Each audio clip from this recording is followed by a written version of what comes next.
Yo, what's good? What's good? What's good, beautiful people? Y'all are tuned in to another edition, another episode of the Link Up. Y'all know the vibes. Y'all know the energy. Y'all know how we give it up here. Y'all know who we are. Y'all know who we be. Symone Stanley, Lord Brunson, Tone Deshields the second. We doing what we do, and it's just a matter of time for y'all to realize that y'all are going to be on the right side of history as long as y'all continue to stay engaged. As long as y'all continue to smash that like button, stay subscribed. We feed off the energy. We feed off the love. We feed off the hate. We feed off all the shenanigans. So make sure y'all lock in. We appreciate y'all. LB, Symone, talk to me. Where the vibes at? Listen, it's a win. Listen, that's all I got to say, man. I ain't mad at no win. You know what I'm saying? I'm always happy, but we got some things to discuss. I guess there's a couple more changes that need to be made. But at the end of the day, to my two beautiful co-hosts, let's enjoy the win. You know what I'm saying? That's how I feel today.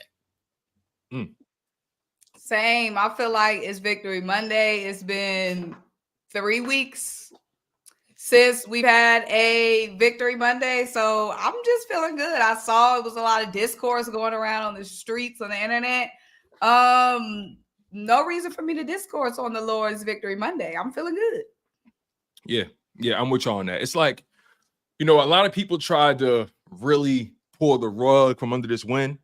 And the different points people made as far as, they still gave up 100 yards on the ground, or the play calling was vanilla. All we saw was go balls and comeback routes and so on and so forth. Like, you can nitpick this game to a million pieces, right? But I was talking earlier, to the people, and I kind of made this point that we have to meet the Philadelphia Eagles and Jalen Hurts where he and they are, right? Too often we look at other people play, look at other teams, what they got going on, how smooth they are, how they being coached, so on and so forth. We need to really hone in and meet this team where they are, because look, Jalen Hurts, nobody's saying he Patrick Mahomes, nobody even going that far, but he's been going through struggles. And in order for him to get out of them struggles, he had to have that kind of game yesterday. He needed that game to go that way. Now, granted, 20-16, the scorecard doesn't really show how good he played yesterday. And should they have gone for the touchdown at the end of the game? Probably, but that's ego talking. Get the win, get out of Dodge, right? But Jalen Hurts, he needed this game. He needed to be efficient. He needed to be clean, and that's exactly what he was. He's been turning the ball over game after game after game. What's the number? Like 26 turnovers in the past 22 games, whatever the number is, it's been rough for him. He came into this game, started 0 for 5. Then his next 7 passes, he was 5 for 7. And then he kind of just caught fire from there. Explosive play to A.J. Brown, explosive play to Devontae Smith. Grand Calcaterra got in on the action, right? So he needed this game to go this way for himself. No interceptions, no fumbles, just clean football. If the drive ends, okay, you punt it, you live to fight another day, and you win the game. And that's what happened yesterday. I want to get y'all take on just Jalen Hurts' performance, y'all perspective on it. Does it give y'all any sort of positive feelings going towards the future? Just give me y'all feelings about Jalen Hurts and how he played yesterday. I'm happy with sorry, y'all. I'm very happy with Jalen Hurts yesterday. I feel like Jalen just had so much just swag to him with AJ Brown. I say AJ Brown because Devontae Smith was obviously there early on in the Saints game. AJ Brown should be missing. But Jalen just played with so much more like looseness, so much more swag, so much more. He just seemed happy. Y'all see him dance. He won't dancing when AJ Brown was out. So like, I just appreciate him just being loose and being free. Like we understand like the ceiling, like we've seen the high of Jalen and we've seen the lows of Jalen. So we know that he can tap back into his highs. I feel like AJ had a lot of great catches, but them balls was dropped, boom, right where they need to be dropped. And that's on Jalen Hurts. The timely runs, like Jalen was breaking off with 6, 5, 4 yards, not 1 or 2 yards like we've seen the last couple of weeks. So I feel like he looked good on the ground. He had a lot of great balls yesterday. So I was very happy with the Jalen Hurts I saw yesterday. I kept waiting for that pick. I kept waiting for that fumble. And it didn't come. Waiting on it too.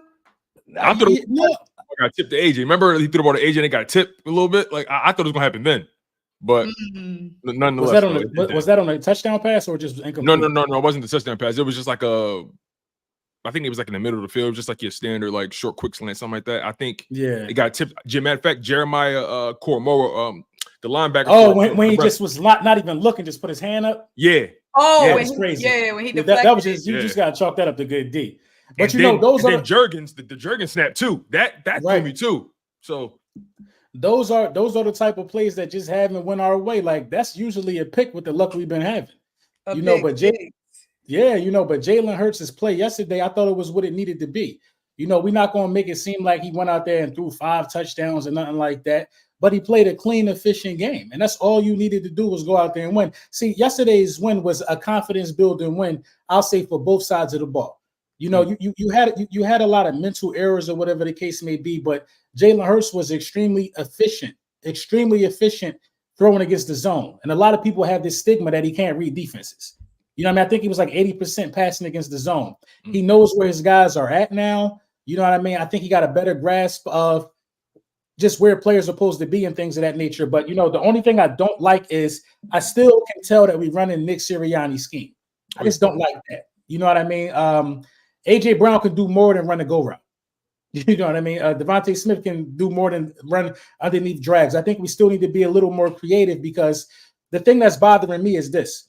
Nick Sirianni could beat the Browns, but only Kellen Moore is the only one that could beat the Ravens. We're gonna need Kellen Moore to beat the Commanders. You know what I'm saying? We're going to need Kellen Moore to beat a lot of teams. Like Nick Sirianni could get you through some of these games with that vanilla play calling, but you're going to need Kellen Moore to bring out the creativity to truly unlock this offense. That's what he was brought here for. But in terms of Jalen Hurts, clean game. I got no problem with how Jalen Hurts performed. The score could make it seem a little more underwhelming. But if that field goal don't get blocked, I think they get blown out. If CJ and Quentin don't run into each other chasing the pick, I think those guys get blown out. You know what I mean? It is what it is. We needed that win and we got it done. Yeah, just to go through some of the numbers, right? Hurts finished the game going 16 for 25. He completed 64% of his passes. Remind you, he started 0 for 5, so he was already in the hole. He managed to be efficient enough throughout the game to build that back up to a reasonable league average amount at 64%. He was averaging 10 yards an attempt, 2 passing touchdowns, got sacked 1 time, and had a 126.1 passer rating, his highest passer rating on the season. And just to take it a step further, because I want to get into some of the talk about, Jalen Hurts and the blitz. The Cleveland Browns blitzed Jalen Hurts the most he's been blitzed all season. They blitzed him on 53.6% of his dropbacks. And he actually was very effective. Listen to this. He went 6 for 12 for 105 yards and 2 touchdowns against the blitz. He also was effective against just a 4-man rush or less. He was 10 for 13 for 159 yards when they rushed 4 men or less. The Browns was only able to sack him when they decided to rush 7 men, and they only got to him once. So the offensive line was on point in terms of protecting him, and he was on point in terms of getting rid of the ball, whether it was a completion or incompletion or throwaway, whatever it was. He did what he had to do. Like you said, OB, he did what he had to do to win that game, right? And I'm not looking for Jalen Hurts to be Josh Allen. I'm not looking for Jalen Hurts to be Patrick Mahomes. I need Jalen Hurts to be the best version of him in this situation. Like I said, this goes back to my point earlier. We need to focus on our own plate, and we need to meet this team where they are, right? This team is 3-2 now. They've been dealing with struggles on both sides of the ball, defensively and offensively. Offensively in terms of the disjointed play calling still, and then defensively for obvious reasons. So we know that about this team. Jalen Hurts dealing with the turnover issues. Okay, how can this player get out of that? You know what you do? And we spoke about it. You run the ball more. You lean on it. You limit the possessions. You shorten the game. And you optimize your opportunities, which is what they did with A.J. Brown. He only threw the ball 25 times. Prior to that, he was averaging 33 attempts per game. They took 8 attempts off the board for him, and they siphoned those over to the running backs or, Jalen Hurts quarterback design runs or whenever things broke down. Because he did drop back more than that, but, when things break down, you get out of dodge. So, he did exactly what was necessary for that game. He needed it. You said it, confidence booster. You stack these days. He needs again, in my opinion, 3 or 4 games in a row to lose that turnover machine moniker that the league has put on him. But I think Jalen Hurts, again, efficient game, clean game. You won the game. It's only week 6, but just to put it in perspective, right? They're 3-2. The Buffalo Bills 3-2. Who else we got here? There are teams. Ravens are 4-2. They won yesterday, but again, because we got the bye week, we're behind the 8 ball in terms of the totals. But there are plenty of teams who have 2 losses that we all expect to be there in the end. And I say all that to say, you guys, Eagles fans, we are so early in the season, so much is left to be done that we can't afford to focus on what the Commanders doing, what Dallas doing, or what other teams are doing. We got to get through this until we get to the point in the season where then we're looking at other people's records and saying, you know what, all right, this person need to lose. Okay, we got to make sure we beat them. We're not at that point in the schedule yet. Right now, we need to focus on getting our house right. Right now, our house is still dirty, but we're trending in the right direction. As we should be looking to just stack positive days. It was a lot of positives that I could take from this game, if you want me to be honest, man. We all was in agreement that Avonte Maddox had to go. We was disgusted at the sight of his name and his presence. You know what I mean? You get this guy out the fold, and now you bring in Cooper DeJean, who was a star the whole time. Cooper DeJean looked immaculate yesterday. There's still one more player on that defensive side of the ball that got to go, in my opinion. You know what I mean? We all know who it is. You know, we ain't got to take no unanimous poll on this. No. Who is it? Oh, y'all know who it is? Y'all want me to say his name? Does it rhyme with Green Bean? Green Bean, who that? Does it rhyme with Green Bean? It do. You know, come on, you know the name. You know the name games be getting me. You should know. No, because I've seen some other takes online. Some people coming at another player. Who? Go on, finish your point. We'll get to it. N'Kobe got to go.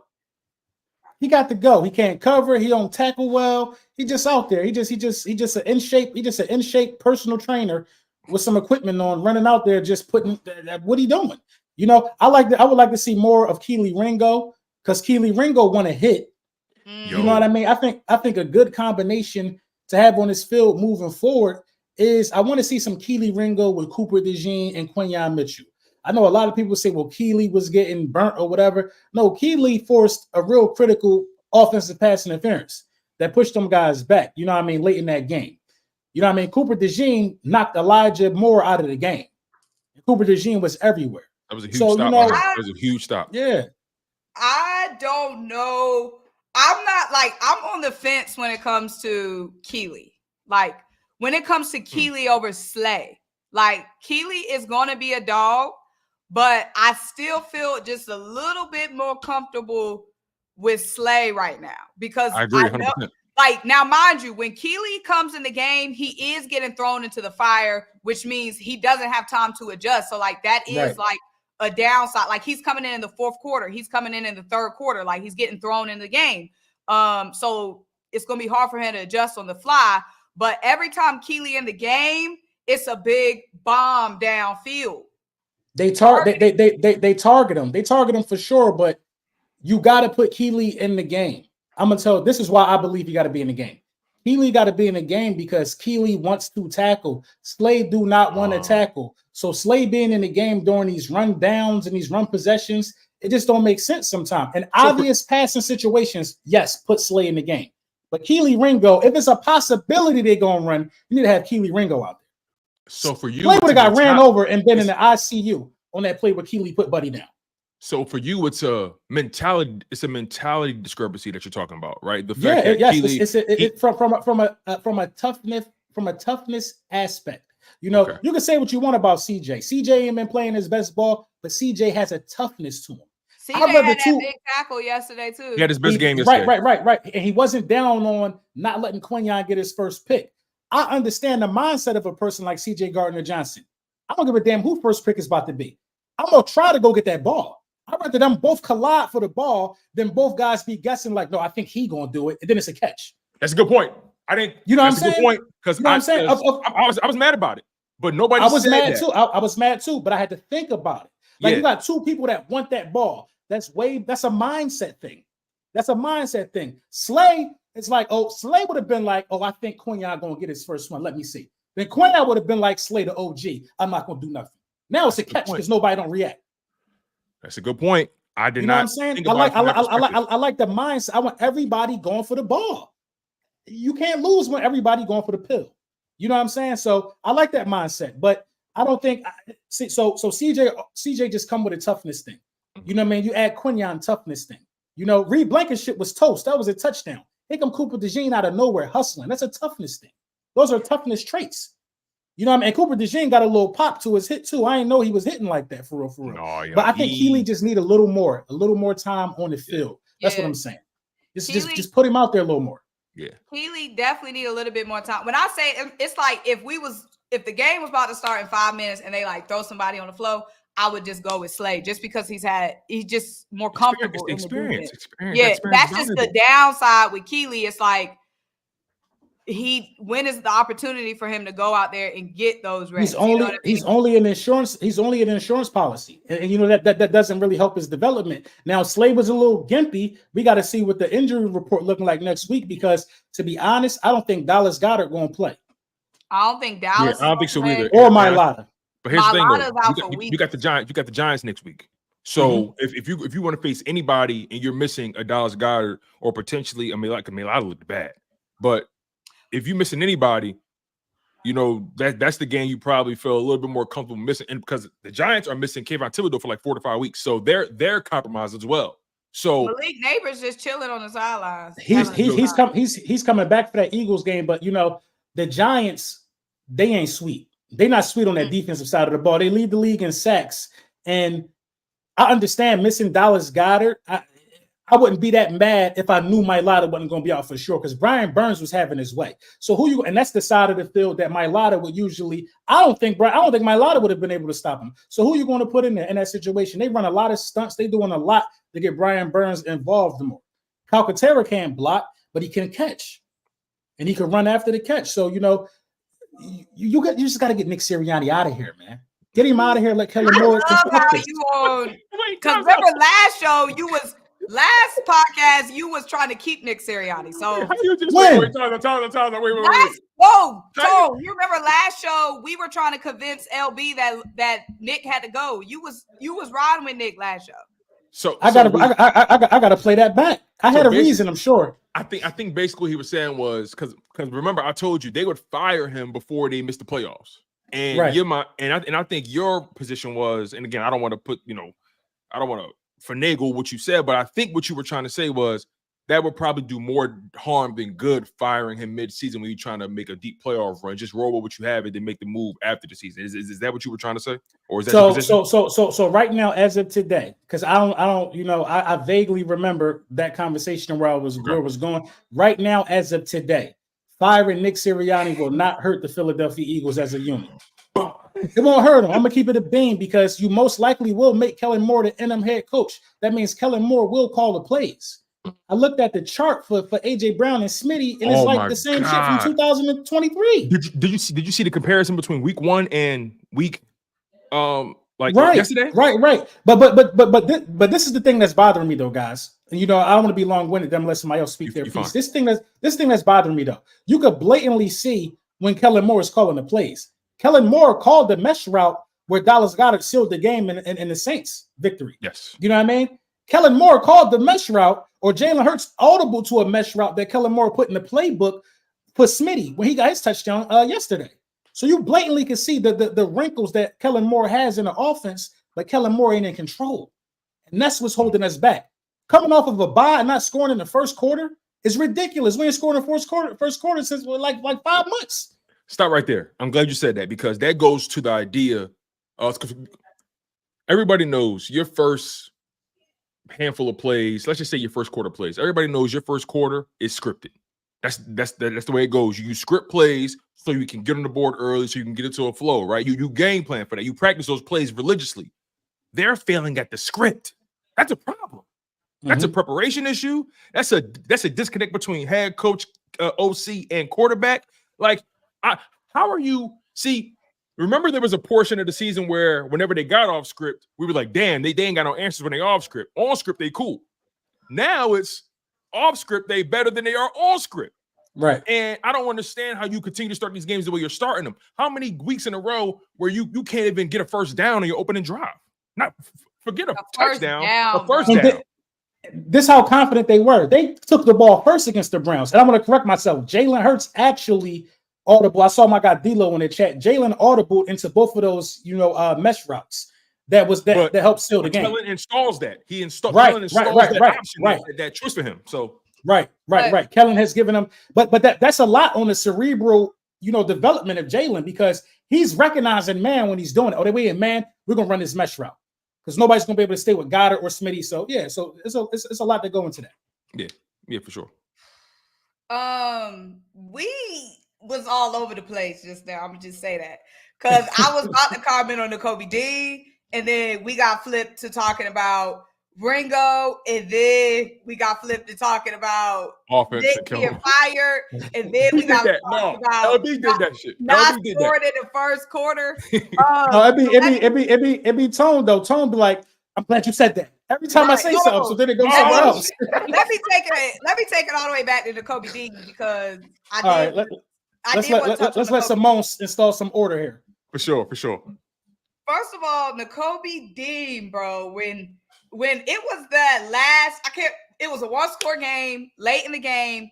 That drive where they were, the drive that Keely Ringo ended up getting the face mask on. When Nakobe missed that tackle, I think it was Amari Cooper. It was just a wide open tackle, and then right. And Gardner with Johnson, he was being blocked. He was being blocked, Gardner Johnson, and Nakobe just playing tiddlywinkle. Like what doing a do-si-do in the open field? I think it might have been Joku. It was either Joku or Amari Cooper, but Nakobe Dean just missing wide open tackles, bro. He almost lost us the game right there. So yeah, I just had to get that off about Nakobe Dean real quick. But Myles Garrett, bro, what? Different. I was so scared because Saquon couldn't do nothing, bro. Saquon couldn't do nothing. They was all over Saquon, bro. They game plan for that though. I mean, they game plan for it, and their defense is pretty good. I was shook. I was like, Saquon ain't getting open. You know what? I don't even look. If I see a tweet during game day and it's tight, I gotta go past it if it's Symone. And then now we got the group chat. Tone like we playing with our food. Symone like we are the food. I'm like, I can't look at this. I can't look at this right now, bro. When she said we was looking like food though. That was a bar though. When she said that, I was like, that was a bar. That was a bar. No, you funny, LB for real. I ain't gonna say what you said, but you funny. No, but you funny. There's no telling what I'm gonna say, man, when they be stinking it like that sometimes. Facts. But I like what you said, Tone, about meeting the team where they are. Like, our expectations just have to change. Like, we had to take this team for what it is. We coming into the season, we thought we was gonna be world beaters. We thought we was gonna be NFC champs. And I'm not saying all that can't still happen. But like that was our expectations of this team. Like, okay, we changed we added some some DBs. One of our biggest downfalls last season was the secondary. We beef up the secondary. We changed the offensive defensive play callers. We extend AJ. We extend Smitty. We add Saquon Barkley. We thought we was gonna be world beaters. So like we was holding this team. We've been holding this team up to such high expectations. But they've showed us they just a middle of the pack ad team. So like you said, we gotta just accept that's what they are. Like on paper, they should be better than that. Mm-hmm. Who's to blame? We all know, but at the end of the day, I don't like that. I don't agree with that because we've been missing a lot of people. You know what I mean? We have not been the healthiest, number one. So, that'll cause for a lot of things. And we still one drop pass away from being 4-1.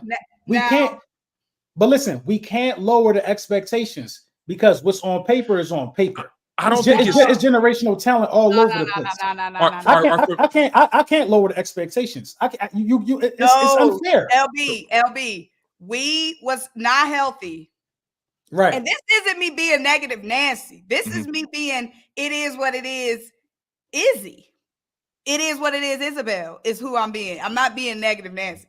Mhm. Yes, we was hurt, but when we was healthy, i.e. yesterday, we had AJ Brown on the floor. We had Devontae Smith on the floor. We had Dallas Goedert on the floor. We had Saquon Barkley on the floor. And we still ain't score a single point in the first quarter fully healthy. Also, by the same token, I hate we're a drop pass away from being 4-1 because we're also a Reed Blankenship not catching the interception away from being 2-3. We're also a Keely Ringo not getting face mask, getting that face mask yesterday away from being 1-4. Hold on, Symone. Stop. We gonna do the Hold on. we're Stop. I'm just gonna let her go. No, Symone, you talk about multiple. We are a drop pass away from being 4-1. We are all those things away from being. That's not. And that's why I said. And that's why I said what I said weeks ago. That's why I said what I said weeks ago. And y'all didn't agree with me when I said, "Hey, listen, like, yeah, we are drop pass away from being 4-1." But when you think about how finicky some of those games were, if defense didn't do any particular thing, we what 1-3, 1-4, whatever the number would have been. If Reed Blankenship don't get that interception, that don't mean they score. Okay, but if he didn't drop that pass, that don't mean he scored. What if somebody flew out of space and tackled his ass? Who you talking about, Saquon? No, he was scoring. He was scoring to be. I don't even. He getting the first down, and then we taking a knee probably. What if? All I'm saying is, if we want to play ifs and ands or pots and pans, we can't just play ifs and ands or pot and pans for the positive scenarios. It's also if and ands and pots and pans for the negative scenarios. We got outside the Packers game. We got out of every game by the hair of our chinny chin. So we only want to look at the game we lost by our chin. What about the games we won by our chin? That's all I'm saying. Like we have not played any easy opponent besides the Browns. We have not played any. The Falcons are good. The Packers are good. The Saints. I think the Saints win? No, the Saints lost, but the Saints are a good football team. You know what I'm saying? We haven't played any divisional opponents. We haven't played any matchups. We don't have no Carolina Panthers on this roster. Everybody is giving the Philadelphia Eagles their best punch. The Panthers was fighting yesterday too. That's what I'm saying. So this is the thing, though. This is where I stand right now. I'd rather go through this adversity right now than start off 10-1 again and not know how to deal with it. We are nowhere near our final form. So I still got the expectation of this team being in the NFC Championship game. The Dallas Cowboys ain't good. The San Francisco 49ers, Christian McCaffrey might not come back the rest of the year. You know what I mean? The Detroit Lions look for real. But outside of Detroit, it's like, you know what I'm saying? Washington, okay. I see what you're doing, Washington. But the expectation is the same for me because you got a new offensive coordinator. You got a new defensive coordinator. You was missing pieces. All the guys you named that played on the field, Symone, they just got back. They just got back, bro. Listen, we spoil, and I understand it. No, we're so used to starting off hot. We don't know. We peaked early. We peaked early last year. We peaked too early last year. I like where we at right now. First of all, I guarantee we score in the first quarter against the Giants. All I know is what this team has shown me. What they can be, I don't know what they can be until they show me they have potential to be that. So all I'm basing my stance off on is 5 weeks of football. And 5 weeks of football has shown me they some mid. Now, if they show me that they can be real, then okay, fine. But my expectations are based off what I have seen. And what I have seen is mid, bro. These other teams, the Seahawks, they popping. The Commanders, they lost. They lost a close game to the Niners. They just added somebody today, a pass rusher. The Seahawks are a legit team. Could we beat the Seahawks? I don't know. Probably not. But I'm saying Seahawks, they a real team. Washington Commanders, a real team. Detroit Lions, a real team. San Francisco, still a real team. Like, that's 4 teams right now in the NFC that I don't even know if we could hold a a match to. I don't even know if they let us in the club. You name out of the 4 teams you named, I think 3 of them caught an L. It's a week. It's a week to week league. It's a week to week league, and the Philadelphia Eagles have not hit their stride yet. Minnesota, I forgot. But that's why Minnesota for Minnesota. I ain't gonna lie to you. I'm not buying. All right, Minnesota defense make me believe. They defense make me believe. But I'm not buying them in the long term. I'm not buying them in the long term. Yeah, I'm not buying them long term. Who are y'all buying? Nobody. It's wide open. That's the point. It's wide open. But LB, real quick, right? I don't want my statement to be misconstrued as if my expectations have changed. I expect this team to always be in it every year. I go into every. I put it to you this way: I don't care who we playing. I don't care how bad we look. We could be 0-11. Whoever we play that 12th week, I'm saying we win that game by 3. You know what I'm saying? So my expectations haven't necessarily changed, but this is a week to week league. And like Symone said, we only have 6 weeks of, 5 weeks of film technically, but 6 weeks of just the NFL being into the season to really talk about this team. And based off everything we've seen, they're inconsistent on defense. The quarterback is going through a turnover situation right now. So in knowing that, my perspective has to shift. I'm not going to continue to try to dismantle Jalen Hurts' psyche and try to act like he can't play football. But what I am going to do is I want to say, okay, this quarterback is struggling right now. Sure, I could kick his back in. That's easy. But how can he get out of it?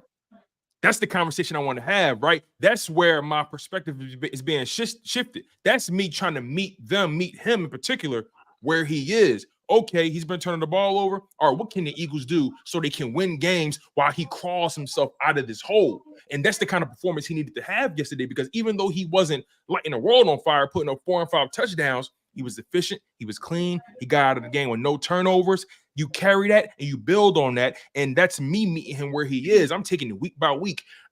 Yes, in my heart of hearts, I got them in the conference championship game, but on a week-to-week basis, I am strictly meeting them where they are based off what I've seen over the previous weeks. And that's not me changing my expectation. That's me trying to be reasonable.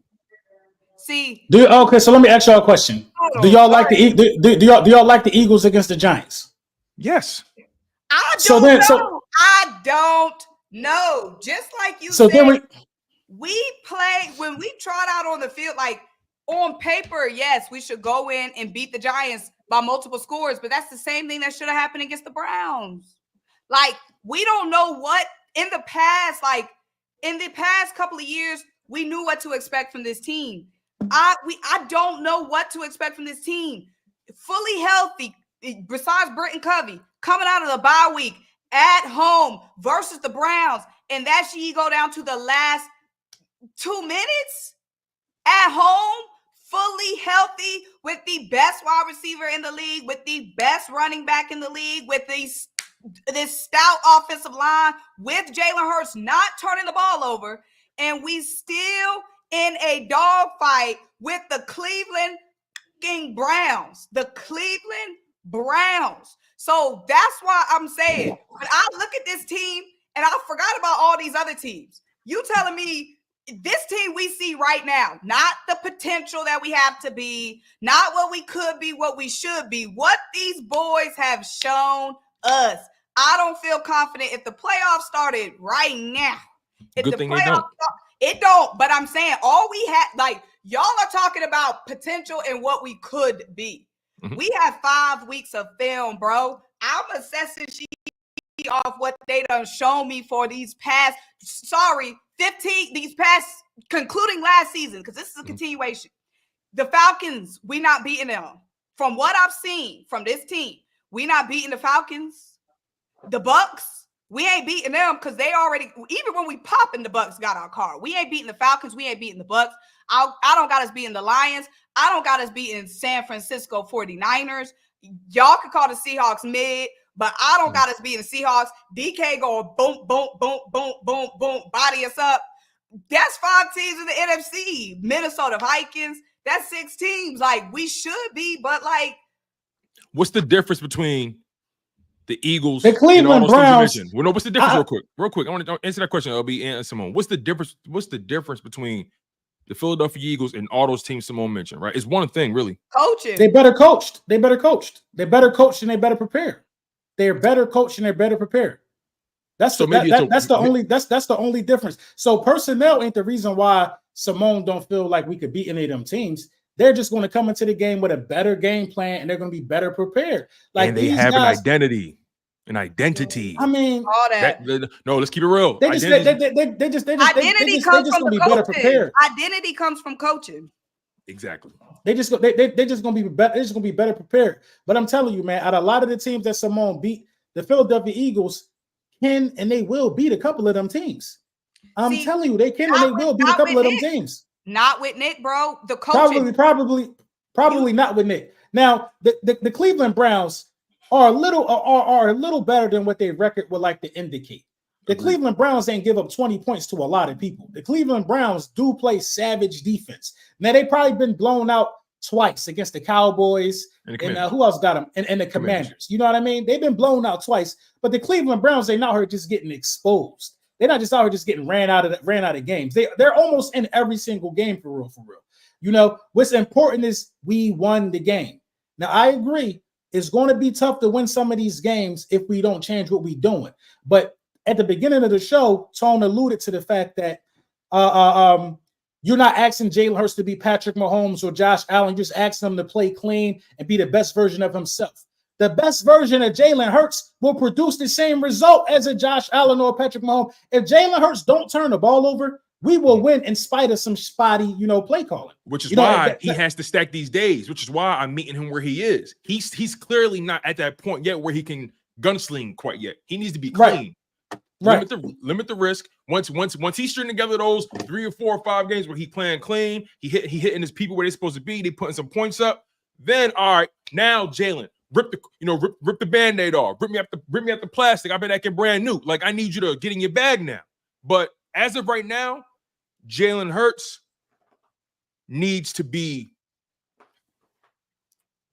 with the struggles he's been dealing with, your game plan the coaching has to do a better job of helping your quarterback. This is your franchise guy. Listen, no matter what you paying him, the bottom line is he's your quarterback. If he's struggling, help him. Help him. See, this is Nick or whoever on that bull. First of all, on that 3rd and 1, why are we dropping back? 100%. I'm so glad you said that. We would have never had to attempt to kick a 57-yard field goal and have it blocked if we ran the ball on 3rd and 1. Tush push was pushing. So even if Saquon didn't get that one, it'll be 4th and inches, push. And shout out to Jalen, because on that one tush push, Jalen had to move that pile, bro. Jalen was on point. No, I'm gonna be honest. He ain't get one of them, Jones. He ain't get one of them. I'm gonna be honest. You talking the one where he was standing up straight? I'm like, it's tush push. Bend down and get that tush push. No, he got it. He's standing up straight. Listen, he lucky. Push. He got it. He just lucky they ain't blow it dead. Right. They let the play go on. They let the play go on because he was just stuck like for a hot second. Yeah, he was just stuck for like a good second and a half, but they let him keep pushing. So down like this, getting pushed. What? Right. I'll say this though, right? The Philadelphia Eagles are in a precarious situation. That even though they won, and I appreciate that, you got to stack the wins so you can, get where you want to be in the playoffs. But they're in a situation where they can beat anybody because they're talented, but they can lose to anybody, and that's my problem. They can lose to anybody because of, like Symone said, we almost don't know what we're going to get on a week-to-week basis. LB, let's keep it 100. We've gotten 5 different products over the course of 6 weeks. And, to be honest, the fact that Saquon couldn't really get off yesterday, I was watching that game because I rewatched the game like 3 times this morning. And I'm looking at it and I'm saying to myself, okay, if Saquon can't get going, Jalen Hurts, what you going to do? But what they did was, regardless of Saquon not being able to get going or whatever it may be, they still kept the running game involved in the game plan. That's the discipline. That's the identity I'm talking about, right? Regardless of what's going on, you stick to your guns. There's no reason to panic. And I didn't feel like at any point in that game that team panicked yesterday. I felt like they was kind of going with the flow of the game. They was going with the flow of the game, and they hit their spots and they took advantage of opportunities to put the game away. And you know, we got to give credit to having guys like A.J. Brown and Devontae Smith back. I mean, let's be totally honest, man. Jalen Hurts is a different quarterback when A.J. Brown is in the building, but anybody is a different quarterback with A.J. Brown in the building than Devontae Smith. But, you know, the drop-off between his play is insane when A.J. Brown and Devontae Smith are not on the field. But, again, it's your number one and number two. It's not easy. I'm not saying that's unfair to say, but that's every quarterback, though. Yeah. That's every quarterback. When you take your first and second option away, probably Patrick Mahomes is the only one. Patrick Mahomes is the only one. I feel that, especially when you don't have a head coach who's capable of getting creative with the pieces he does have. So exactly, I understand where you're coming from. Nonetheless, though, having them on the field, we could have lost that game to play calling yesterday too, because everybody was jumping out their seat to catch the AJ Brown, but that was a dumbass play. That was stupid. I think I hated that. I hated that. Are you talking about the 40-yard bomb at the end of the game? Yeah, I hated that. Yeah, you did. Yeah. Before we get to that, I've seen a whole discussion on that. Because you were talking about the run game and keeping the run game going, which was good. Gainwell, the 19-yarder. Gainwell, shout out to Kenny Gainwell. And he had 2 back-to-back. Did he break off for 2? Like back-to-back? He had 2 back-to-back good runs. I'm not entirely sure, but I know he had a 19-yarder. Yeah, that sideline catch to Dotson was super clutch though. So shout out to Dotson. I'm gonna give Dotson his love. You know, he had unfortunately they didn't count that first one as a catch. They counted it as a rush because I guess it went behind the line of scrimmage. But nonetheless, he had 2 touches for 23 yards, but they were key catches. And I know he's been struggling to find his footing in this offense, but when the ball do come to you, you got to make a play. And on both his opportunities, he converted for a first down. That's valuable to me. They got to let Kellen Moore run this offense, bro. This is not Kellen Moore offense we looking at, man, and it's holding the team back. Give Kellen Moore the first 15 scripted plays, man, and I bet you we put some points on the board in the first quarter. Let him get it without no interruptions, man. It's sick to see for real. And you know the only reason why people can be wishy-washy on the team in the first place is because of coaching. It's not because of the players. Right. It's not because of the players. You know what I mean? It's no reason why we should have been in the dogfight with them boys, man. It's no reason. It's no reason why. But, you know, like I said, even with coaching, I think we end up like beating them by a larger margin. But the block kick and stuff like that, you know, things happen. You know, it's football. But I think the Philadelphia Eagles outplayed them. You know what I mean? But they still were in it until the very last minute, which is you can why make a an lot of people argument. not excited. You can make an argument they should have won that game 27-6. They should have. They should have. And that's down to that play calling because, again, 3rd and 1, why are we dropping back and passing? 3rd and 1, it should have been a run there. You should have pushed it again. You had 2 timeouts. 2 times. I feel you on that. Play calling. I feel you. You should have pushed it again. I feel like this is what I think is happening, though. I feel like Nick Sirianni is calling some plays. Then on 3rd and 1, I feel like that's Kellen Moore who did that dumb shit. You know, it's just so much dumbness. I actually think it's the opposite. I actually think it's the opposite. You think so? I feel like Nick Sirianni did that 3rd and 1 dumb shit. Yeah. I feel like he did that. You know what I'm saying? Again, we will never know. But I wish we could just know which one is which. Because like I'm not mad at Saquon having a midday against the Browns because the Browns ain't give up 100 yards rushing to no running back out of none of the teams that they played. But that's how Schwartz approached the game, though, because Schwartz really believes in them. They got cornerbacks over there. You know what I mean? Schwartz really believes in Ward and them guys. So Schwartz is like, we're going to play one-on-one. We're going to make you beat us with your arm. And that's what he tried to make Jalen Hurts do. So it put Jalen Hurts in that position to, you know, do the things that he did. But, you know, if it's anything that's going to hold us back, it's coaching, man. It's not Jalen Hurts. If Jalen Hurts continue to play clean, you know what I mean? You always going to have a chance to win the game. It is coaching. So I'm cool with being optimistic about, you know, where we are because of coaching. I totally get it. See, I'm not like,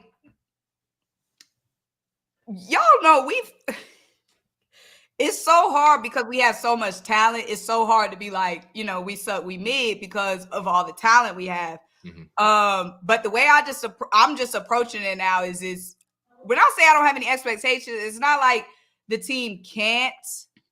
But it's just, I'm not expecting nothing because every time I've expected something these past 12 games at this point, from last season to this season, it's been disappointment. You know what I think will help? a lot of people, I think it'll help a lot of people if you don't compile the 2 seasons. It's 2 different teams. It's new coordinators. It's difficult though. It's difficult to do that. It's difficult though. It's difficult How? because How so? because some of the issues are still prevalent this season. That's the part. It's a little difficult to just do that. Yeah, because of how okay, I can because see that. there are certain narratives that still hold true, like the Jalen Yeah. Hurts turnovers, the offensive inconsistency with the play calling, the lack of complex route concepts, right? AJ Brown, you said it earlier. AJ Brown can do more than just run a go ball and a comeback route. You know what I'm saying? He could do more than that. So it's just there are some issues and questionable head coaching. So there are certain tidbits, certain narratives, certain threads that have latched on to this season. And I do understand what you're saying, though. It's a new season, new personnel. You got new people in the building. It should be treated as its own individual project. But listen, the trends are the trends. But we've hammered the nail of the offense for 45 minutes. I want to transition to that defensive side of the ball because they had a pretty good response game from how awful they looked against the Buccaneers. Now, granted, we all know Deshaun Watson is washed. We have no idea what's going on with him. He ain't been the same. We know what's going on. He ain't been the same since they banned him from getting massages. So I'll say this. I want to give credit to that defensive line. They set the tone. They were more physical than the Browns' offensive line. Although they gave up 100 rushing yards on a dot, 25 rush attempts, an average of 4 yards to carry, I still felt like they kept them in check and they controlled the game situationally. I believe the Browns were 3 for 12 on 3 for 12 on third down, which is 25%. That's awful. Deshaun Watson was throwing balls on the dirt, missing guys. I mean, it was just bad. But on top of that, the defensive line caused pressure. They forced it. They made him uncomfortable. The trend was, hey, he's getting sacked 4 or 5 plus times a game. Can the Eagles do that? Right? And all of a sudden they came in, got 5 sacks on them. Got to give credit to Josh Sweat for getting a solo. Nolan Smith got a solo. Jalen Carter got a solo, right? And then as far as the combo sacks, the Gene, Huff, Milton Williams, and Thomas Booker IV, they all got half sacks. So five total sacks. You got to give credit where credit is due because let's be honest, right? How many times have we seen situations where we got a team coming up and everybody that played them before us kicked their ass, dominated them, or whatever it was, they beat them. And then when we play them, all of a sudden they play their best game. All of a sudden they perfect. So I appreciate this defense for not allowing that to happen. I really do. The Browns are his ass though. Okay. They're talented though. You got Amari Cooper, you got David Njoku, you got Nick Chubb will be back next week. I already predicted he wouldn't play today. Thank God. They got the worst O-line in the league. We better have this something. LB. They're hurt. It's a lot of injuries. When they're healthy, they're one of the best. Let me be the positive one this time. First of all, like you said, Tone, the Steelers was all over Kirk Cousins week 1. All over. Steelers had about 6 sacks. We come in and what we get 1.5 sacks against Kirk Cousins. 0 sacks. 0 sacks. I don't know. We didn't get no pressure on Kirk Cousins. And then, so it was good to see us play a team and get the correct amount of pressure that we keep the same energy as the team did before it. Like we saw Washington have 6 sacks. We came in, had 5 sacks. That barely happens. Like we always see a team and we're like, oh, he got sacked 4 times last week. We about to be all on him. And then we don't get that pressure. Jalen Carter, he was double teamed, bro. One hand grabbed that man. Grab that man with one hand. That was crazy. Brandon Graham on that third down. It was third down, right? Third and one. Brandon Graham read it perfectly. Nowhere, read that G. That's that I've been playing 200 games foresight. And somebody made a good point on Twitter. They were like, Brandon Graham was supposed to just be the old head that rides his way to a Super Bowl, but Brandon Graham having to do a lot of work. Brandon Graham was like, we get our money's worth. Right. Brandon Graham was then like, they missed the field goal after he did that. BG was like, this was supposed to be a retirement tour. Y'all got me out here working. But yeah, Jalen Carter went crazy. Brandon Graham went crazy. We talking about the D-line, but yeah, very pleased with the defense. Like I said, defense didn't give up a touchdown. Special teams gave up that touchdown. Mm-hmm. So that's 2 games on the season where they didn't give up a touchdown to somebody. So we're seeing flashes of this deep. It's like that's just, again, the frustrating part, right? You watch this team and you say, who else didn't we give a touchdown to? Wait, I don't know. Let me make sure I ain't misspeak. Hold on. Let me look at the schedule. It is 2 games. I just can't remember who the other game was. Was it the Saints? I feel like the Saints scored. No, the Saints scored a touchdown. No, we did give up a touchdown there. No, we did. I'm sure. Packers scored. Falcons scored. I'm tripping. I'm sorry, y'all. Pay me no mind. No, everybody's saying that though. Everybody is saying that. You're not the first person that said it's 2 games that we didn't. That's why I said it, because I heard people saying it. So I was trying to figure out. Everybody's saying it. Packers scored. Falcons scored. Who scored for the Saints? I think Kamara scored, right? No, Chris Olave did. Okay, yeah, it was Olave. Chris Olave did. No, yeah. I don't know why people are saying that. So yeah. Anyway, nonetheless, though, regardless, we see this defense and we say to ourselves, okay, you can hold New Orleans to 12 points when they were red hot, right? You held Atlanta to 22 points, even though they're talented and they're getting better, right? Like your red zone defense was pretty good the first few weeks, and it fell off against Tampa Bay. It came back in Cleveland, so we got 4 of 5 games where this red zone defense was legitimate. So they have some bricks to build this defense on. They have something to hang their hat on. The problem is consistency. And I think one of the reasons they haven't been consistent is because they haven't had consistent habits, and tackling has been inconsistent. When you give up over 100 yards of yak or 100 yards before contact, whatever it may be, yeah, you're going to lose that game. So I'm just glad that this defense responded. Now, the question is, can you be mature enough to not let this game go to your head? That's the question, because they let that Saints game go to their head. That's how you get your ass beat the way they did it in Tampa, if you ask me. I don't think they let it go to their head. I think they got walked up and down the field, and I think we just didn't adjust. We gave it up. It was 7-0. We supposed to have an offensive game plan that takes the ball out the air. We supposed to run the ball. You know what I mean? We supposed to, you don't have your weapons. We came out trying to fight fire with fire, and that's what Nick Sirianni like to do. He's an idiot. Nick Sirianni gonna try to fight fire with fire, even when he ain't got no fire. You know what I mean? He gonna go out there.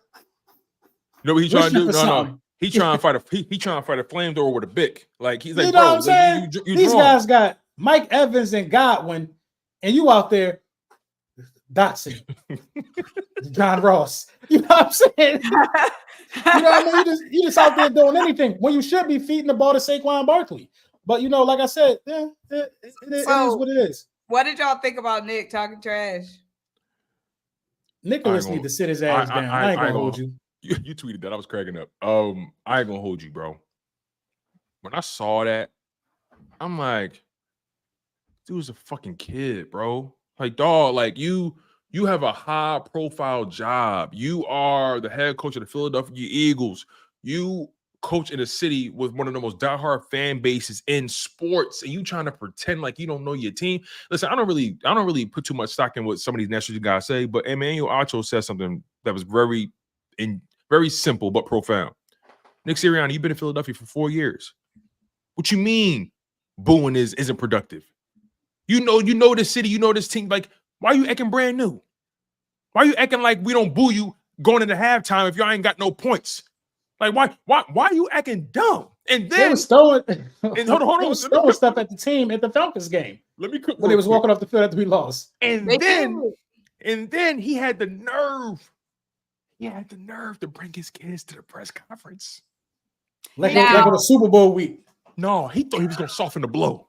He tried to soften the blow. I got the kids up here. They ain't gonna kill me too much. It's my kids. No, fuck them. See, I don't think he brought the kids out as a shield. Now I will say that because Nick does bring them kids. But he brought all. If we'd have caught that L, them kids would have been with the nanny. He brought all 3 of them. Normally he bring daughter once. He bring the son. He brought all 3 of them. Okay, I can't assess him bringing the kids because he has brought the kids before multiple times. Now, talking trash to the fans, Whack. It's Corny. whack. It's like Corny. I can't lie. It was funny to me. It was funny because we know that's how Nick is. Like Nick is hilarious to me. Like if he wasn't my coach, I would find him. But he is. He is our coach. He is. But if he You was like- our coach, I would find Nick hilarious because the antics, you just can't make them up. Remember what game was it when he was talking trash to the Chiefs game? After When he was running up the sideline like. Yeah. Symone, didn't I you just say, think he even hit somebody with one of these one year. LB, didn't Symone just say we're not dealing with hypotheticals? Ain't that what she just said? what they gotta do? What she talk about? She said if he wasn't our head coach, he'd be. Oh, I like Nick. No. Okay, no. I find Nick hilarious. I should not find him funny. It's like all right. So look, this it's like when your kid is misbehaving and they doing Right. something funny, but they being bad, and you like laughing in your head, but you got to discipline them. Right. But it's low key funny what he doing over there in the corner. but That's how it is. this the thing with Nick that I don't like. When Jalen Hurts said we're encouraging him to be himself, that's something that the coach supposed to do to the players, bro. Right. The roles are completely reversed, bro. It's almost sickening. Then I look at the Detroit Lions locker room after they beat the bullshit out of the brakes. I know some of y'all in here. After they put the Trey Songs on and pulled y'all undergarments to the side, Dan Campbell went in the press conference, right? He went in the press conference and addressed the team like a man. I ain't see that's firm head coaching right there, bro. And the Philadelphia Eagles, we out there talking about we having conversations during the bye week. Conversations, hey man. Yeah, No We Vaseline. gotta go. I don't think, in my own personal opinion, I don't think Nick is mature enough to be a coach. Nick gives like one of the guys. He doesn't give leader energy. Like people He's were giving comparing. cafeteria worker.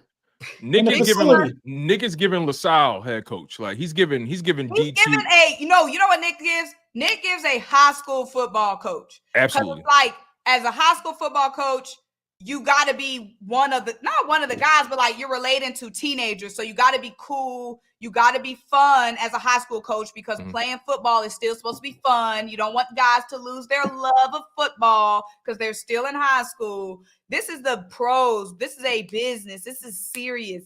He doesn't have that level of maturity, in my opinion. He had the nerve to go to that press conference and say, "Yeah, I need to put more of my energy into coaching." Oh, now you realize that year He for said him? that? Yeah, you didn't hear him say that? I didn't watch it. I don't watch no Nick Sirianni press conference. I don't either because he don't watch say it. shit. I don't because he don't say nothing. But like I saw that, and he was like, "Yeah, I want to apologize to the fans. Sometimes I get excited. I'm paraphrasing, but he literally said, yeah, my energy should be pushed. My energy should be focused more on coaching than getting that excited. My emotions should be more focused on that than the latter." And I'm like, "Yo, what do we do?" I ain't gonna lie, bro. I feel like, usually when you fire your coach in the middle of the season, it never goes well. But I feel like this is the one time it'll go well. Me, I believe that wholeheartedly. I really Big feel like fans this in is the one time You it'll got go Kellen well. Moore in the building. You got around Nick Sirianni. You got real adults in the building. Around. And I think the players will wake up. They'll wake up from something traumatic happening. Listen, when Mags got that boot, people start. They clipping people now. Right. People Look, start, that is you know what I'm saying? Right. But N'Kobe was on point. Right. But N'Kobe the only one that don't get it. I understand as a business decision, Nick needs to go. I am gonna miss Nick though. I like Nick. I like him personally. I feel like Nick would be when cool. we're winning, he's awesome. Like I said, as a business decision, yes, Nick Sirianni needs to go. I am gonna I like him as a person. Like he seemed like he'd be cool. As a person. Listen, I met him. To hang out with. He cool for real. I met him. He cool. But I don't trust him with my kids. I'll put it that way. He cool, but it was fun. Like all the antics was fun when we was winning. Like Nick talking trash to the other team was fun when we were winning. Nick showing up in the F Dallas shirt, like that was fun when we were winning. Now that we're losing, it's not cute. Like, but you know what I mean? He toned down. But this the thing, he toned down on who he was though too. He stopped. Like he ain't do none of that all this season. No, he did tone it down, but it leaks out. It leaks out. It's like it's like fumes. Like it's like you can do what you can, but sometimes it just leak out. You know what I mean? I ain't gonna even lie. He is who he is at the end of the day. He might as well just start popping this shit. He might as well. Cause they gonna can him. They gonna every game now. Giants go in there with a Saquon shirt on. He got to start talking. He got to start popping it. He got to start popping. And the Giants gonna be super up for this game. So you think he should double down? Yeah. Why not? If it's one thing we know about Nick is gonna double down. Nick is going. The fact that he knows how the fans are, and he knows how the fans are, and he gonna be talking trash to the Eagles fans. Nick talking trash to the Eagles. Darius Slay hasn't even gone that far. Darius Slay hasn't even gone that far to be talking trash to us. As much stuff as people have said about Darius Slay, Slay hasn't even taken as far as to be trashing. He don't care. Do we even know what he said though? Now that I think about it, it don't matter what he said. The energy was, "What y'all gonna do? What now? Huh? Yeah, right. The energy was like, y'all see we won. Y'all see we won. That was the energy. The energy was, and what? Yeah. It was a real shut up energy. Yeah, it was the energy. He needed to chill though, man. We got these supers piling up though. Yeah, for sure. So this is what we're gonna do. Oh, wait, real quick before we do, I didn't pick your brain about Quinyon Mitchell and Cooper DeJean, 2 rookies starting. Mm-hmm. 2 rookies starting on the defense. I mean, Quinyon Mitchell was phenomenal. Quinyon Mitchell, again, Deshaun Watson, we know he's dealing with whatever he's dealing with, but Quinyon Mitchell on 30 coverage snaps allowed 1 reception on 5 targets for 10 yards, allowed a 39.6 passer rating. And Cooper DeJean was everywhere on the field. I mean, he jumped off the page, 6 tackles, 3 stops, half a sack, 2 quarterback pressures. On 4 pass rush snaps, only allowed 1 reception on 2 targets, played 90% of the defensive snaps. I believe Cooper DeJean has the potential to be arguably the most versatile defender on the Philadelphia Eagles. That's my opinion. I don't know what y'all think about that, but just based off how he played yesterday and just what I already thought about him, I feel like he has the potential to be that. What was y'all thoughts on Cooper DeJean's overall performance and just having 2 rookies on the defense? And also, by the way, before I even let y'all cook with that, I got one more key stat I need to give y'all because this is important.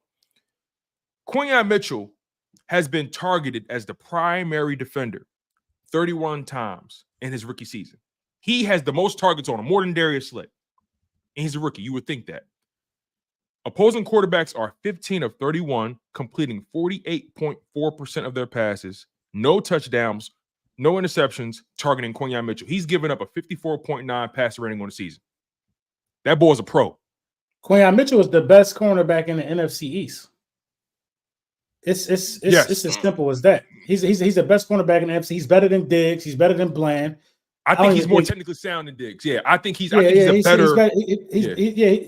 than Diggs. Diggs don't even want to tackle. We saw that yesterday. But as far as Cooper DeJean go, I think Cooper DeJean is the ultimate chess piece. You see how the Ravens use Kyle Hamilton. I'm not saying he Kyle Hamilton, but Cooper DeJean can be used like that. Cooper DeJean can be blitzed off the edge. Cooper DeJean is a sound tackler, and it's only a matter of time before Cooper DeJean get his hands on the ball or be punching the ball out. Cooper DeJean is the best safety prospect that we've drafted since Brian Dawkins in terms of being able to do it all. You know what I mean? So Cooper DeJean is him. Cooper DeJean is what we thought Kayvon Wallace was going to be. Correct. Perfect comp. That's exactly who we thought he was going to be. He's what we thought Kayvon Wallace was going to be. So, you know what I mean? I like Cooper DeJean a lot. I was big on him being drafted by the Philadelphia Eagles because not only do you get a guy who can play slot and safety and outside corner, you get a guy that also can return punts, which we saw that yesterday as well. And he could hit. He could hit. Yeah. Bro, that's a dream. When we drafted Quinyon and Coop, what we got yesterday, that was the dream. And the fact that we getting that week 5, week 6, week 5 for us, that's crazy. Like, the potential is crazy. And the chemistry between them, they did their jersey swaps at the end of the game. Like, we came in together. Like, I love how they have their own little brotherhood. It's just, I love it. Yeah, I've seen a lot of people talking about sit and slay. I'm not on sit and slay yet. No. I'm not there yet. But Coop, that was the right move. I'm glad we pulled that trigger early on Avonte Maddox. Could have pulled it earlier, But that was a good sign from Vic Fangio that if you're not stepping up, you stepping off the field. Period. Yeah, man. They saying Quinyon and Coop, they like white men can't jump. They just out here just getting the okie doke on everybody. Like, it's crazy, man. But like, again, man, I love where this DB room is trending. I know a lot of people want to get Keely Ringo on the field right away, but I think Keely Ringo is going to be signed, sealed, and delivered, ready to go in 2025. I think this season still belongs to Slay. I still feel more comfortable with Slay out there. That's just my humble opinion. But regardless, the Philadelphia Eagles are in a good spot DB-wise. Anyway, let's get to these super chats, y'all. We really do appreciate y'all, man. We've been live for over an hour. You guys know how the show goes. We normally do this about an hour and 15, maybe hour and 20, depending on how we do with the super chats. But let's try to fly through these. We got 16 of them and potentially counting. We appreciate y'all nonetheless. Let's get to this one. Dante with the $4.99. He says, yo, Symone, I stay in Georgia. Also, do you by any chance know where I can find the Eagles bar out here? Rocky Mount Pizza, Midtown. Rocky Where you Mount stay? Pizza? You stay in Atlanta? It's a couple of them in different parts of Georgia, but Rocky Mount is where I go in Atlanta. Rocky Mount. Shout out to them. Appreciate you, Dante. Oh, the Rocky Mountain Pizza Company. Is that what it's called? Mm-hmm. Okay, say less. Say less. The Rocky Mountain Pizza Company. I found them that fast, Dante. All right, shout out to you, bro. Appreciate you. All right, LB, you want to read this one? I'll be squabbling with the $5 super chat. You don't be squabbling. Liking this up and down inconsistent defense we have because nothing will really surprise you about their performance. At least they not consistently cheeks. I ain't mad at that, yo. And I was thinking about that as we talked about the defense. That's an interesting take because, like we was consistently cheeks last year. You know what I mean? You don't know what you're getting out of these guys. A team might not score. You know what I mean? They just, Vic Fangio is doing what he can do. I will say that. Yeah, trying his best to maximize the personnel. That's a fact. Right. Why can't he be wobbling? I just don't believe him. We don't believe you. It's like, no, but yeah, I think before the season's over, Vic Fangio's favorite player is going to be Cooper DeJean because of what he's going to be able to do with him. Moving around like a chess piece, like you said. Shout out to IB Squabble, man. We appreciate your $5 nonetheless. Derek Karsterfin. Hope I said that right, brother. Thank you for the $10 donation, my man. He says we just got to get more physical on both lines. They were pretty physical yesterday, which is a good sign. But overall, they need to be more physical on a consistent basis. They're too talented. They got too much styles on both lines to be having games where they're not constantly forcing the issue. So I feel you, Derek. I don't think the offensive line has that issue, though. I'll put it this way. They don't have the issue, but the coaches have the issue putting them in situations where they can show how tough they are. Right. Does it make sense? Because sometimes getting them out and running in front of a Saquon Barkley for a screen. Like we haven't done that yet. Cam Jurgens is one of the better guys that get into the second level, which is why he was a perfect replacement for Kelsey, but we haven't shown it. Yeah, my mindset is always I want my offensive line to inflict pain as early as possible in the game. And because you know how they always say you got to earn the right to rush the quarterback. You got to stop the run. You got to earn that right. I believe you got to earn the right to pass the ball too. You got to get your running game going. You got to get your offensive line going forward. You got to inflict punishment. You got to get some yardage. You feel what I'm saying? So again, it's however you look at it. But regardless, man, Derek, we appreciate your super chat, brother. Appreciate you. Appreciate All you. right, King Solomon 215. My God, Stylus, what up? LB, you want this one? He said, time to consider blaming the front office. No way they're allowing Nick to interfere with more to the detriment of the team. Something not adding up. I agree. That's a good point. Because clearly you hired Kellen Moore because you didn't trust Nick to fix the problem. Yeah, but this the thing though. Nick was saying stuff like they was like, "So what is your role?" They was asking him all offseason. He was like, "My role is the head football coach of the team." He got an issue with accepting that he just need to fall back and just go to the podium before and after games. We don't need you to make no decisions. Listen, man, my ego ain't that big, man. I ain't got no mind taking a ride to the promised land. Like I don't. That's what I'm saying. He ain't trying to have it. You're still the face of the coaching staff. I would love to ride to people's coattails. Let them do the work. I get the shine. Perfect example. Jimmy Johnson, and obviously Jimmy Johnson is a whole different caliber from Nick Sirianni. I'm gonna make that very clear. But Jimmy Johnson, he was more so a peace mover. He was a great roster builder, but he wasn't calling plays on offense, defense, none of that. He was sort of building his teams. He knew how to hire people, and he trusted his people to put his players in the best position. He was a culture guy. He was a personnel mover and shaker, but he wasn't calling plays on offense and defense. He knew his role, and he mastered that. Nick Sirianni need to master. He need to master, the pom-poms and master supporting his team. He need to master that part before anything else. Thank you, Solomon. I appreciate you, brother. All right. Dank Bird Gang with the $2 super. He says, we're the example why it's one game at a time. Yeah, facts. That's a fact. I feel you on that, Dank. Literally. We got Steve with the $2 super chat. He says, dominate. He said, dominate time of possession. Don't turn the ball over. Tackle equals success. That was the blueprint. I want to say Super Bowl season. The Super Bowl season when we won the 2022 and when we won.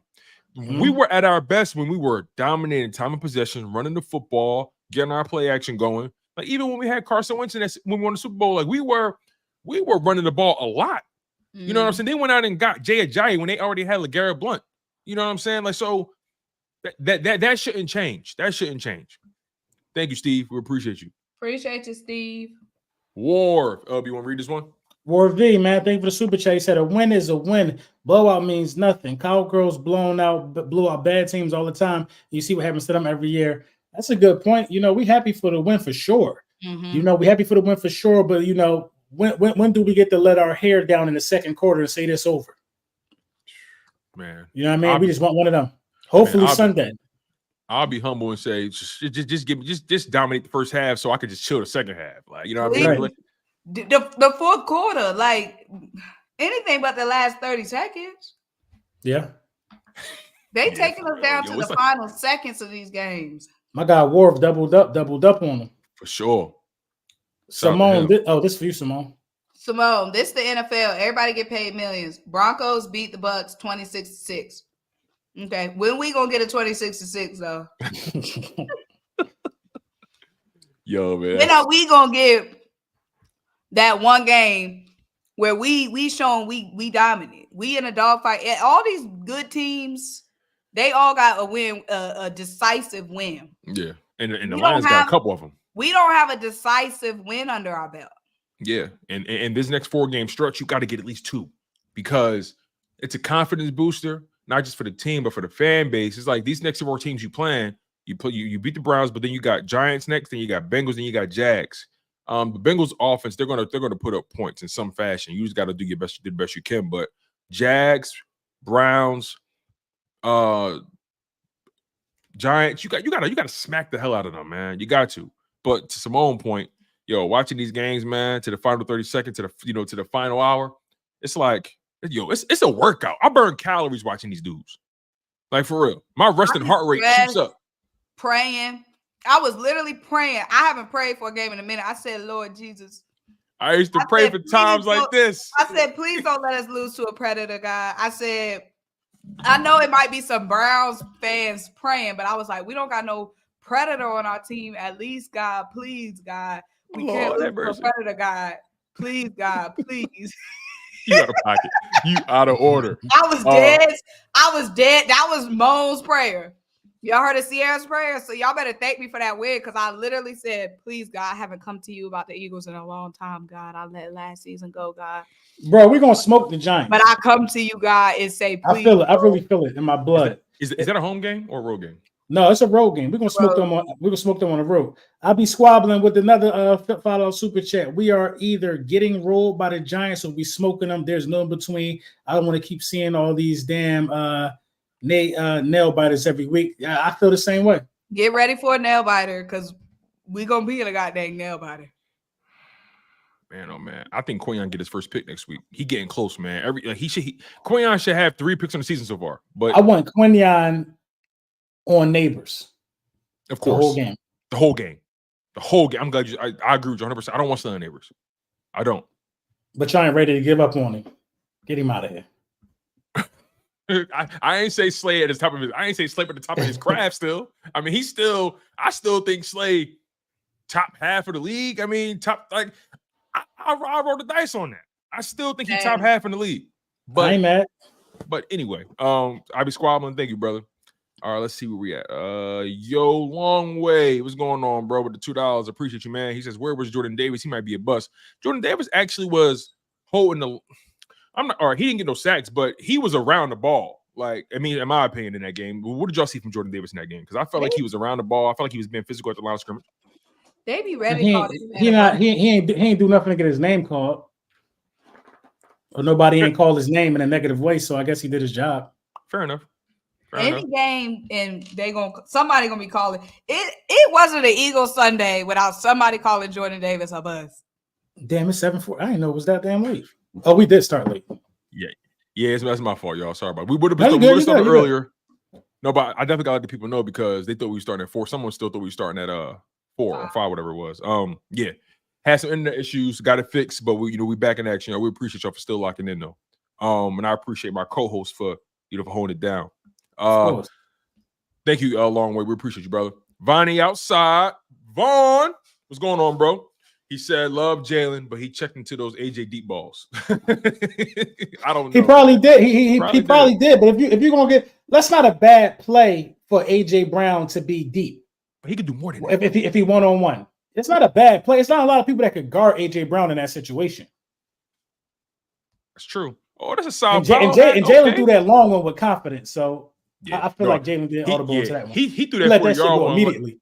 He threw it like he knew exactly what he wanted in that situation. It wasn't like one of those like, he just, chalky. It was gone. It was gone. Yeah, he knew.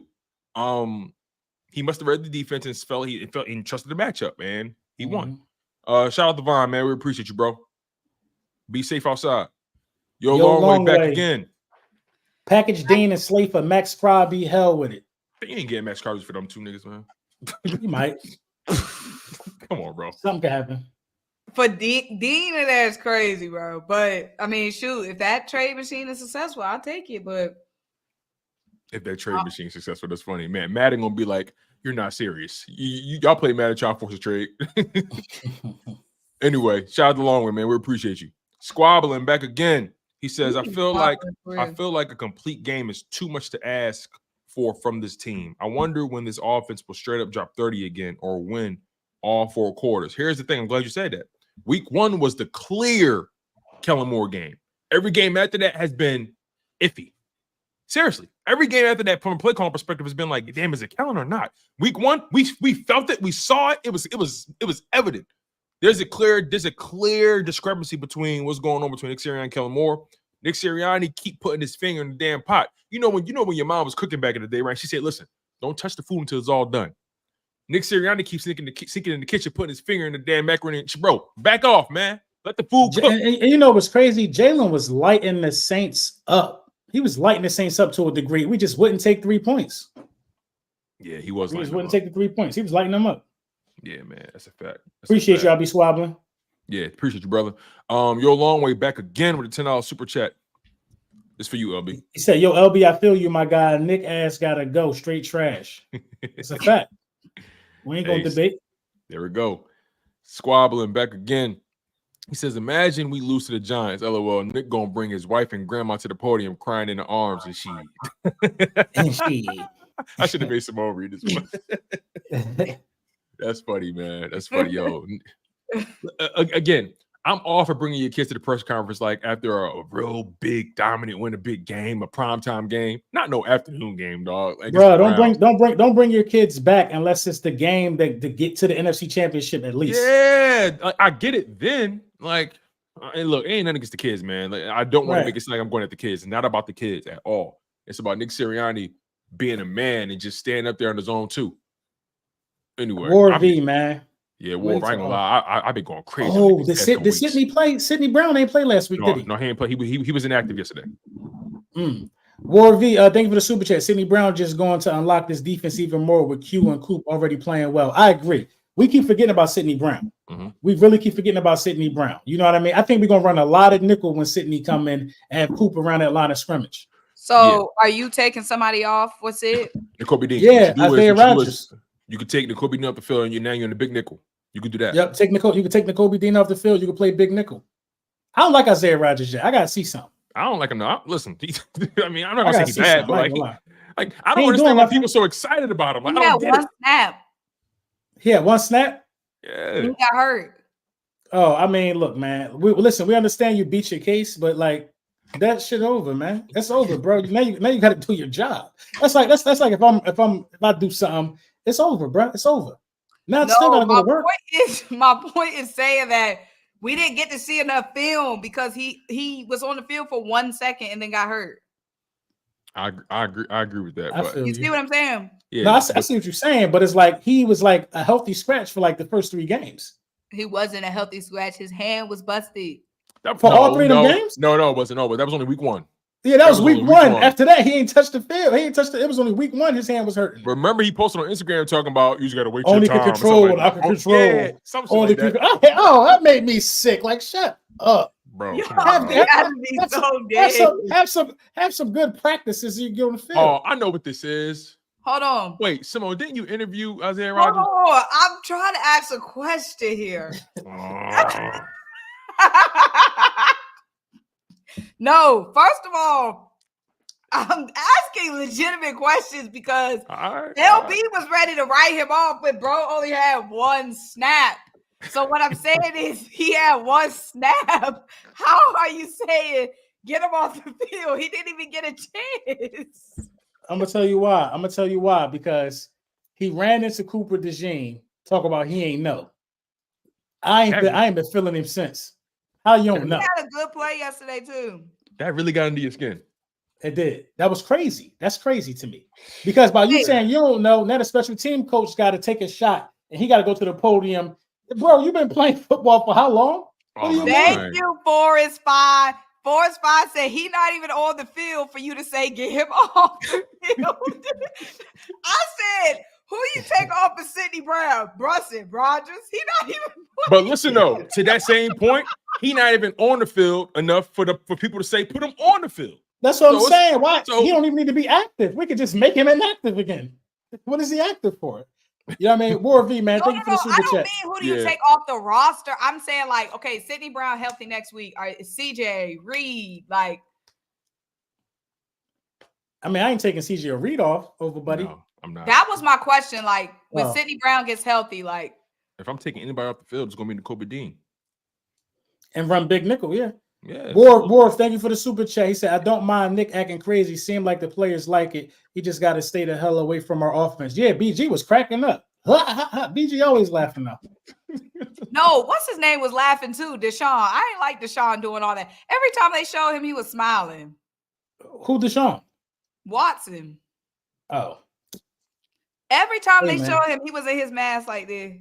Wouldn't you be too? He got that bag. Yeah, listen, I'll be honest with you, man. Fully guaranteed. You see that got the podium looking like Clark Kent. Dak is at the podium looking like he in the best physical fitness program ever made to man. He's in amazing shape. His shirts is tailored. That's that bag. He just got benched. He don't care. 60 mil. At all. Listen, when you go home and clock out, you check that account, you realize, you know what? Yeah. I can put up with whatever the fans talking about. And that's what I'm saying. They're going to fire Mike. Nobody going to worry about me. They're going to say I got enough weapons. Shout out to War, man. We appreciate you. Trey 979, my guy with the $1.99 super chat. He says, you think Quayon should demand something from CJ? What should he demand from CJ? Quayon Mitchell is a rookie. Let's not get it confused. I like Quayon Mitchell. But CJ Gardner-Johnson led the league in interceptions at one point. CJ, I want my safety to be a ball hawk. No, Quayon don't got to demand nothing from CJ. And that little temper tantrum he threw too was a little crazy. He ain't have to act like that. He ain't have to act like that, y'all. And y'all know that. No, I ain't gonna lie, man. I felt him. I ain't feel it. In that moment, he all like somebody told him he can't get a toy in Target. You ever been there? You ever been in that situation when you're a young boy? No, I ain't never been in that situation because if I would have did that, hey man, I might not have seen Target again, right? Yo, man, the Target would have been on me. You feel me? Like, you know what I'm saying, right? You would have been the Target. But I think to your point though, I think Quayon was like, yo, like I'm so close, bro. Like why does keep happening? Like, but he gonna he get tried a lot. He get tried a lot. So he gonna get his. I think Daniel gonna give it up. He definitely gonna get it. Yeah, I think he gonna get one from Daniel for sure. Mm-hmm. I think Daniel gonna give us a couple. We know who they throwing the ball to. Shout out to Trey. Shaq B93 with the 499. LB, want to read this one? I think we're gonna beat the Giants, but by no means is the game going to be easy. The Giants have a good D line, and they've been in all dog fights. Yeah, the Giants not going to be a walk in the park. Mm-mm. They're not going to be a walk in the park. But I think this the game right here. Mm. I think this the game right here. The Saquon revenge. I think this the game right here. Yo, this got to be the game when you let Saquon just do him. Just say this thing. Hey, Saquon, what's the game plan? At least 28 touches. Right. If it's 18, if it's 20 rushes, 8 catches, whatever you got to do, because you likely gonna be without Dallas Goedert. So just put that ball in his hand and let Saquon do him. And it's gonna be a MetLife, yo. He gonna go crazy. I know he is. Right. All right, shout out to Shaq, man. We appreciate you. PJ with the $1.99 super chat. He said at LB. Go ahead, bro. At LB, blaming the architect / son is diabolical, but that's what they do, though, man. That's what they do. They blame everything on everything. They do everything right, but play football. Mm.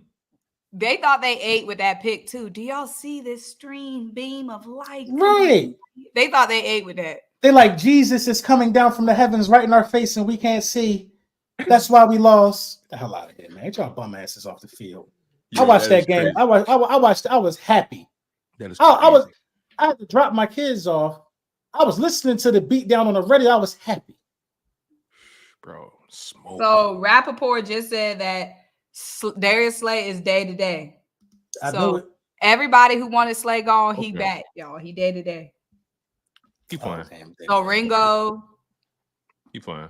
Because remember, I don't want him gone. I just want Ringo to get. I just want Ringo to get a whole game, so we can show that we really don't need Buddy. Mm-mm. That's what I just want to see. I just want to see Ringo. I'm telling you, Ringo play a whole game. The run defense gonna go up a notch. Let's get the Melly J. It's funny you said that because if you notice, like the people they've been, Avonte Maddox came off the field. You put Cooper DeJean in, tackling got better from that position. Exactly. If you take Slay off the field, you put maybe there is again. I'm still on Darius Slay being on the field, but I think I see what you're saying, right? It's the a mentality aspect that we missing. Yeah, it's a different toughness aspect and just the body types, right? Like, bro, they was ready to throw a flag when Keely Ringo hit Buddy. I was scared they was gonna throw a flag. Bro, Keely be intense with it. Like, and he stood. I thought we was gonna get the taunt. He stood over him. He had me nervous. He had me nervous. I thought it was gonna be flag. Like, hey, but you know what Buddy ain't gonna do next time? Run that way again and tiptoe up that side. He gonna get his ass out of bounds. Yo. I was so scared it was gonna be a flag. Mm-hmm. Let's get the Melly J. Yeah. Melly J. I'm getting deja vu from the Wentz Peterson era. We got a stubborn coach with suspect play calling and a QB with clear limitations. I don't agree with that part. Stop it. The other teams are taking advantage of. I hope we break this curse. I don't think Jalen Hurts got no limitations. Jalen Hurts is he's just running what's being available to him to run. They're not doing anything quarterback friendly. They're not doing anything wide receiver friendly. I don't see no limitations with Jalen Hurts. Yeah, I'm a Jalen Hurts guy. I don't see that. I'm still rolling. Yeah. Shout out to Melly J. We appreciate the super chat, brother. Next one, Shaq B back again with the $4.99. He says, "I know it's Nick because we're not even doing pre-snap motion anymore." Yo, facts. Exactly. That's the big one. Everybody knows it's Nick. It's not. We ain't gotta. We know who it is. Anytime when they say, "What's your role?" and you say it like this, "I'm the head coach of the football team." Anytime you say something like that, anytime you act like what is the Mel Karen? Anytime you do anything like that. What is the Mel Karen? What's that? I think it's a Kenneth. It's probably Philip or some shit. Who knows? Yeah, probably Steve. Yeah. I would say Steve. Shout out to Shaq, man. Donnell Shipley with the $10 super chat. He says, "I'm a huge Eagles fan, and we all say Nick needs to go, right? But if we keep winning, then he will stay. I was hoping we lost yesterday, so just so the dude could be fired, Stop just being it. real. Donnell, you my guy. You my guy. I ain't never waking up hoping for no Philadelphia Eagles loss. You've been sending me super chats for years, Donnell. Listen, I know where you at. I feel you. I understand. I understand how you feel, but do not ever send LB nothing like that again. We got to keep the pride and we got to stay strong. We ain't never hoping for no L. We're in a Super Bowl window. Yo, Donnell, you really got on his skin, man. He started talking in third person. He sat up talking in third person. He said LB. Before that super chat, LB was just cooling. Now LB like this, Donnell. Because it was a lot. Don't you ever say that bougie again, Donnell. There was a lot of that on Twitter. There's a lot of that on Twitter right now. No, I feel you though. I would have won every game. Y'all Yeah, I ain't never hoping for no loss. My man spoke in third person. He said, "Don't you ever speak to LB like that again." Shout out to Donnell, you know we that's my appreciate you, dog. brother. For sure. I appreciate him, man. He always showing love. It's the last one. Chaotic Green, last one, and we out of here. $5 super. Symone, you want to read this one? Tampa game should have been Devin's game, and bro got benched. Saquon about to get 8 carries because of Nick. And you know what? He said LMAO, and that's not even funny because on this team, you don't know what we're going to get. Saquon need to have 30 carries in this game, and we need to use that to our advantage for play action. They need to involve Saquon in the passing game, the running game. Saquon need to have his fingerprints all over this game if we know what's good for us. Yeah, I agree 100%. Y'all, that is the show. We appreciate y'all. We got so much love for y'all, man. Y'all donate to the channel. Y'all invest in us. Y'all always lock in. The energy is always electric, man. I always have fun with my people, man. LB and Symone, like this is always a family affair. Like I always feel like I'm kicking it with my big bro and my sister. Like I always feel like that when I'm kicking it with them. So I appreciate y'all for always making it fun. LB, Symone, before we get out of here, any final words? Nah, man, we're gonna beat the Giants though. I know we about to be 4-2. Talk that talk. We about to be 4-2. That's all I know. Then we got sweet meat in the village after that with the Cowboys. They trash. Yo, how you come up with this shit, bro? I don't even know. Sweet meat in the village is crazy. That's crazy. But yeah, we're gonna beat the Giants. Are we gonna get a decisive win? Are we gonna have a fun win? Who knows? I do think we're gonna beat the Giants though. 4 wins. Cute, ugly. At the end of the day gonna end. Shout out to Big Low. And lastly, real quick, y'all. Do y'all got any early week predictions? Because we ain't gonna speak until next Monday. Or I mean, we're gonna talk in our group chat, but unless we got an emergency. Why you say you can't watch my tweets during the game, LB? You be tweeting crazy. No, I do. But you be but we all do though. You don't be positive. You don't be positive sometimes. I You feel you though. It's warranted. No, I don't. Because we ain't been looking good. I say every time it's a big play, I tweet. You could look at my tweets. I have AJ Brown, my hero. Thank God for Devontae Smith. Brandon Graham, I love you. All them tweets is on my timeline. When I'm gonna look, and I'm gonna quote tweet. And I'm gonna see this one right here. This is what I'll talk about. It was only one that was negative, and that's when we was in a 1-score game with the Browns, and I was like, you know what? We suck. But I was still showing love to the Browns. I can't be mad. I can't be mad at it. So my one thing that I think about, but since we ain't gonna talk until after the game, most likely. Yeah, any early score prediction. Yeah, I just got Saquon scoring twice. That has to be a given. Okay. What about you, Symone? Any early predictions, be it stat wise, be it score wise? At the end of the day, they're gonna end, right? I can't predict nothing with these boys. I can't predict shit. I will say Saquon probably gonna have over 100 yards, at least one tutty. I think we're gonna win. I think Saquon's gonna play well. That's the only thing I can predict. Yeah, I feel y'all. Because you just don't know what's gonna come out of that locker room. You don't know what's gonna come out that tunnel. The Giants can't score, man. I ain't worried about the Giants. I ain't worried about their offense putting up no points. I'm just worried about their defense making us and Nick Sirianni making us not do our thing. You know what I'm saying? The Eagles about to spank these boys 28-10.